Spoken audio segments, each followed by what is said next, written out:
আল্লাহ নবী সাল্লাল্লাহু আলাইহি ওয়াসাল্লাম বলছিলেন, এই দুনিয়াতে যা কিছু আছে, পুরা দুনিয়াতে, তার মধ্যে আমার তিনটা জিনিস পছন্দ। কয়টা ভাই? এক নাম্বার সালাহ, এক নাম্বার নামাজ। এটা আমার চোখের শীতলতা। নামাজে দাঁড়ালে আমার হৃদয় শান্ত হয়, চোখ ঠান্ডা হয়ে যায়। এটা নবী সাল্লাল্লাহু আলাইহি ওয়াসাল্লামের পছন্দের।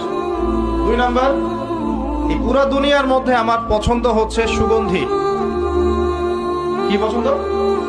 সুগন্ধি। 10টা টাকা যদি আর্ন করেন, 1 টাকার সুগন্ধি কিনেন, সুন্নাত। সুগন্ধি সাথে রাখতে হয়, ব্যবহার করতে হয়, মনটাও ভালো থাকবে। আর সুগন্ধি বেশি ইউজ করলে রোগ ব্যাধিও কম হয়। 3 নাম্বার হচ্ছে স্ত্রী। 3 নাম্বার কি? স্ত্রী। স্ত্রীরা আমার পছন্দ। নবী সাল্লাল্লাহু আলাইহি ওয়াসাল্লামের এই 3টা জিনিস পৃথিবীতে পছন্দ।